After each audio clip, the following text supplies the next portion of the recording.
একবার আমার মাথার চুল ঘন আর ফুরফুরে হয়ে গেলে ভোলা দাদা, নন্দী দাদা সহ সবাই একেবারে তাজ্জব বনে যাবে। কেউ ভাবতেই পারবে না আমার এই টেকো মাথাটা আবার ভরে গেল কি করে।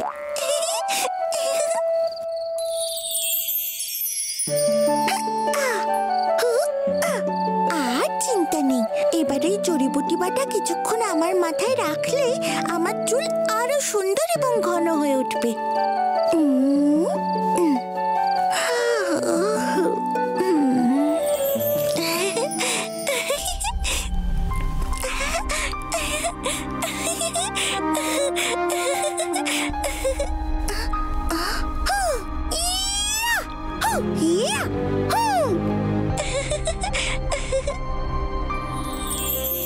কি সুন্দর ছিল স্বপ্নটা। এরপরে জড়িবুটি ধুলে আমার মাথার চুলগুলো একই রকম হয়ে যাবে।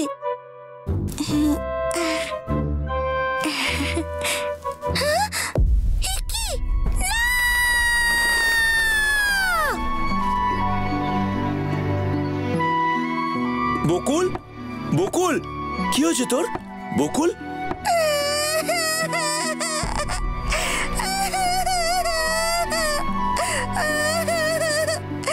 এখন কি হবে? মা বাইরে চলে এসেছে।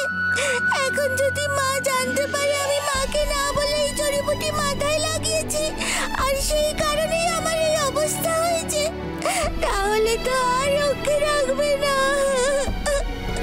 তাছাড়া এই অবস্থায় আমি বাইরে যাবই বা কি করে? সবাই তো আমাকে দেখে আসবে।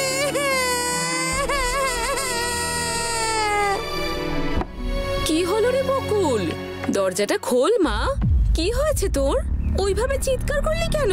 কিছু দেখে ভয় পেলি নাকি? আচ্ছা তুই দরজা না খুললে আমরা ভেতরে যাবই বা কি করে আর জানবই বা কি করে? কি হলো কি বকুল? কখন থেকে ডাকছি, কথা কানে যাচ্ছে না? তুই ঘরে দরজা দিয়েছিস বা কেন?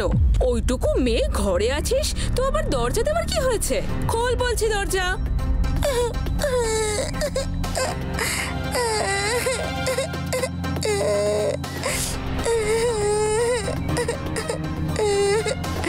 হে ভোলেনাথ, আমাকে বাঁচাও। সামান্য দরজা বন্ধ করেছি বলেই মা এত বকাবকি করছে। এবার যদি আমার চুলের এই অবস্থা দেখে তাহলে তো। শঙ্করী কাকি,